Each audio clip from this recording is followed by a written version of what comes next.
बाजारात मिळणाऱ्या तेलाचं सत्य तुम्हाला माहीत आहे का? सगळ्यात आधी रिफाइंड तेल. रिफायनिंग हे तेलाला शुद्ध करण्याची नाही तर त्याला फक्त टिकवण्याची आणि आकर्षक बनवण्याची प्रोसेस आहे. बियाणांमधून जास्तीत जास्त तेल काढण्यासाठी त्यांना चक्क 400 डिग्री सेल्सिअसवर उकळलं जातं.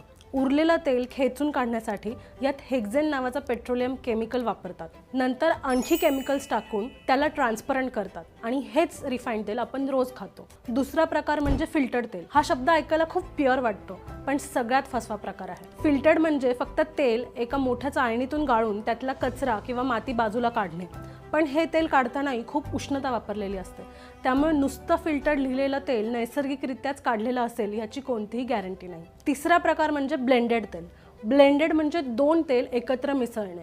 यात तुमची सर्वात मोठी फसवणूक होते. कंपन्या 80% स्वस्त आणि निकृष्ट पाम तेल घेतात आणि त्यात फक्त 20% चांगलं ऑलिव्ह किंवा शेंगदाणा तेल मिसळतात. बाटलीवर मोठ्या अक्षरात विथ ऑलिव्ह ऑइल किंवा रिच इन ग्राउंडनट लिहितात, पण पाकिट उलटं करून घटक वाचले की 80% पाम तेलाचं सत्य समोर येतं. म्हणूनच ह्यापुढे तेलाची निवड करताना पाकिटावर कोल्ड प्रेस, वूड प्रेस किंवा कच्ची घाणी हे शब्द शोधा. आणि सर्वात महत्त्वाचं, कोणतीही वस्तू घेताना पाकिट उलटं करून त्याचे इन्ग्रेडियंट्स वाचायची सवय आजच लावून घ्या. हा व्हिडिओ शेअर करा आणि आपल्या कुटुंबाला जागरूक करा.